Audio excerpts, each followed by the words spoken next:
BJP party আর তৃণমূল পার্টির এপিঠ আর ওপিঠ দুটোই সমান। এবারে 15 থেকে 18টা সিট আমরা দখল করতে চলেছি। তিনি বলছেন আমাকে জিতান, তাহলে 18 মাসের মধ্যে করে দেবো। এই নির্লজ্জ মুখ্যমন্ত্রী তৃণমূল পার্টির, তিনি আমাদেরকে নো অবজেকশন সার্টিফিকেট কংগ্রেসকে দেয়নি। দেখুন, নতুন ভাবে কিছু নয়, ভারতবর্ষের জাতীয় কংগ্রেস একটা সর্বভারতীয় দল। সেখানে দাঁড়িয়ে ভারতবর্ষের জাতীয় কংগ্রেসের প্রার্থী বেলডাঙ্গা 71-এর হওয়ারই ছিল, কিন্তু সেখানে আমাদের সর্বভারতীয় দল যেহেতু, এখান থেকে লিস্ট যায়, লিস্ট যাওয়ার পরে পিআইসিসি, তারপরে এআইসিসি তে যাই, সেখানে সম্বোধন হয়, তারপরে আর কি লিস্টটা পাবলিশ। সেখানে আমাদের লেট হয়েছে একটুখানি।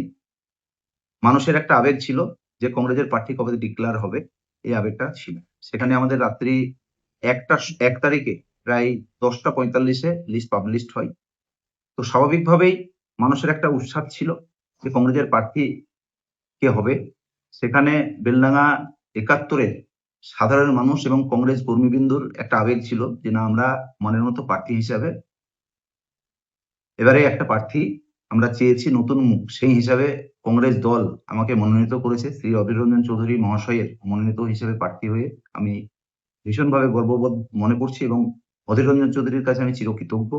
পাশাপাশি বেলডাঙ্গা 71 বিধানসভার মানুষের কাছে একটাই বার্তা দেব, তেনাদের দোয়া আশীর্বাদেই আজকে এই প্রার্থী পদে আসতে পেরেছি এবং বেলডাঙ্গা 71 মানুষের কাছে দুহাত তুলে দোয়া আশীর্বাদ চাইব যাতে কংগ্রেস প্রার্থী আমাদের 71 বিধানসভায় জয়লাভ করে। কারণ বিজেপি পার্টি আর তৃণমূল পার্টির এপিঠ আর ওপিঠ দুটোই সমান। কারণ হলো, তেনারা ভালো করে জানেন ভারতবর্ষের জাতীয় কংগ্রেস একমাত্র ধর্মনিরপেক্ষ দল এবং আপনারা জানেন ভারতবর্ষের স্বাধীনের পর থেকে নিয়ে আপনারা লক্ষ্য করে দেখবেন যখন যখন ভারতবর্ষে কংগ্রেস পার্টি দুর্বল হয়েছে তখন তখন সাম্প্রদায়িক দাঙ্গা উস্কানি দিয়ে ভারতবর্ষে ছড়িয়ে পড়েছে। তাই কংগ্রেসকে নিয়ে আসার জন্য বেলডাঙ্গা 71 বিধানসভার আপামর জনসাধারণকে দল মত নির্বিশেষে কংগ্রেসকে সমর্থন করার জন্য অনুরোধ করব। আজকে রেজিনগরের প্রার্থী যিনি ছিলেন, সত্য রেজিনগরের, তিনি 3 বারের এমএলএ, তিনার এত উন্নয়ন, তাহলে বেলডাঙ্গায় এসে কেন দাঁড়াতে হলো? এটা সাধারণ মানুষের প্রশ্ন।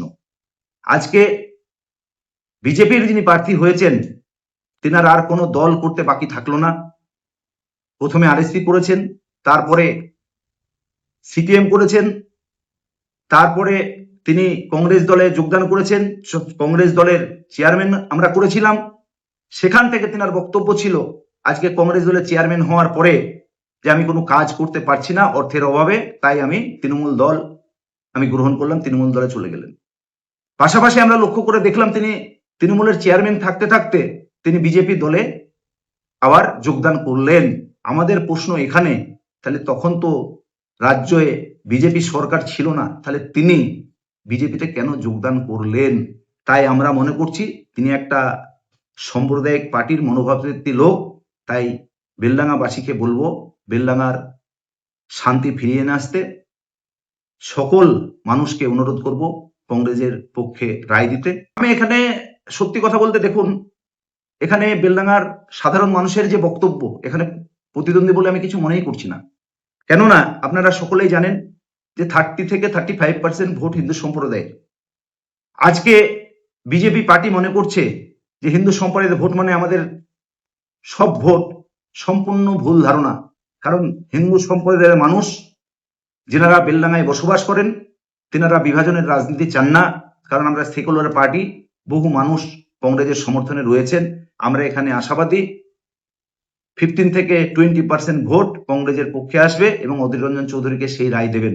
কারণ আপনারা সকলেই জানেন বিজেপির প্রার্থী বহরমপুরে দাঁড়িয়েছিলেন, জিতেছেন।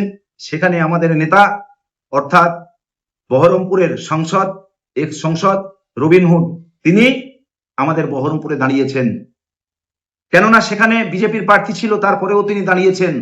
এটা আপনারা লক্ষ্য করে দেখুন এবং বহরমপুরের মানুষ চেয়েছেন, তাই তিনি দাঁড়িয়েছেন। তো স্বাভাবিকভাবেই বহরমপুর এবার বেলডাঙ্গার সিটে কংগ্রেস জয়লাভ করবে এবং শুধু বেলডাঙ্গা বহরমপুর নয়, আমরা মুর্শিদাবাদে এবারে 15 থেকে 18টা সিট আমরা দখল করতে চলেছি। দেখুন, বেলডাঙায় মানুষের যেটা চাওয়া পাওয়া সেটা হলো আমাদের হসপিটালাইজ। এখানে শিক্ষা ব্যবস্থার একেবারে খুব খারাপ অবস্থা। কেননা আপনারা সকলে জানেন আমাদের এখানে দুটি হসপিটাল রয়েছে। সেই হসপিটালে কোনো মানুষ আসলে পেটে ব্যথা হলে ট্রান্সফার লিখে দেয় বহরমপুর। আজকে আমাদের এখানে আপনারা লক্ষ্য করে দেখুন, আমাদের এখানে আপনি একটা জিনিস লক্ষ্য করুন, আজকে রুজি কল্যাণ সমিতির মেম্বার হচ্ছেন এখানকার এমএলএ সাহেব, রুজি কল্যাণ সমিতির মেম্বার হচ্ছেন চেয়ারপারসন। আজকে সেখানে দাঁড়িয়ে ভরত কুমার ঝাওর আজকে রুজি কল্যাণ সমিতির মেম্বার ছিলেন, তাহলে হসপিটালের জন্য তিনি কি করেছেন? আজকে প্রথম লক্ষ্য হবে আমরা ক্ষমতায় আসলে পারে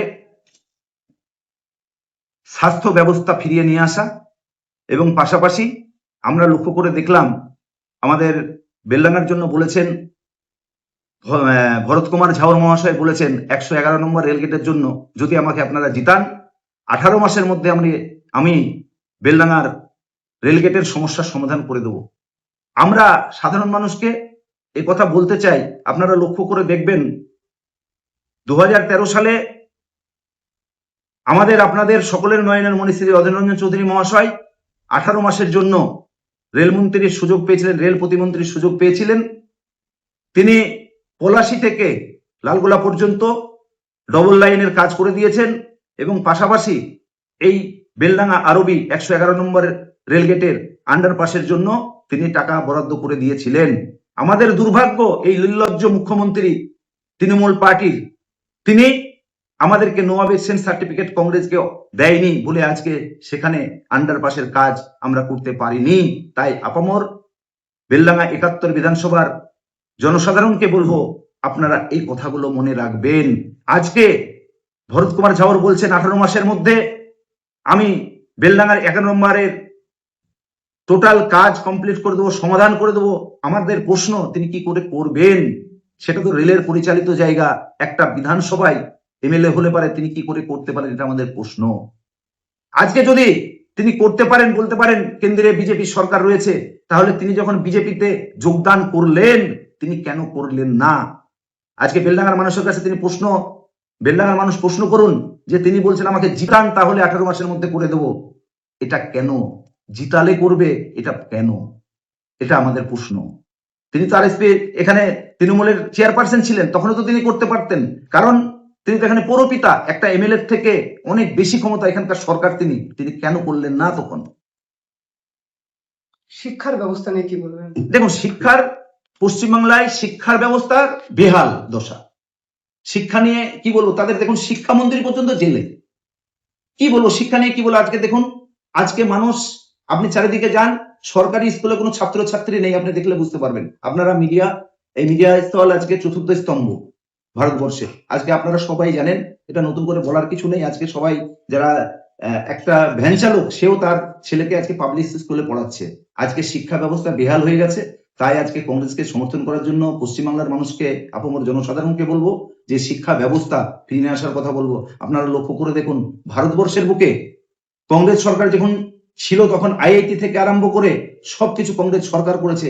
রাজীব গান্ধী, আজকে মনে করুন, রাজীব গান্ধী আজকে কম্পিউটার থেকে আরম্ভ করে, ক্যালকুলেটর থেকে আরম্ভ করে রাজীব গান্ধীর আজকে অবদান। আজকে মনে থাকবে আপনাদের, যখন এই কম্পিউটার নিয়ে আছে রাজীব গান্ধী, তখন বামফ্রন্ট সরকার পশ্চিমবাংলায় ক্ষমতায় ছিলেন, কি বলেছিলেন? যদি কম্পিউটার আসে মানুষ বেকার হয়ে যাবে, মানুষের চাকরি হারিয়ে যাবে, মানুষ কর্মকুজ হয়ে যাবে। আজকে কম্পিউটার আছে বলে আজকে ভারতবর্ষ অনেক এগিয়ে গেছে। আজকে যা কিছু কংগ্রেসের অবদান। আমার পরিচয় হলো আপনার কংগ্রেসের, আমি জেলার সম্পাদক, পাশাপাশি আজকে অধীর রঞ্জন চৌধুরীর জাতীয় কংগ্রেসের মনোনীত প্রার্থী বেলডাঙ্গার কন্টেস্ট করতে চলেছি। আমার নাম মোহাম্মদ শাহরুদ্দিন শেখ।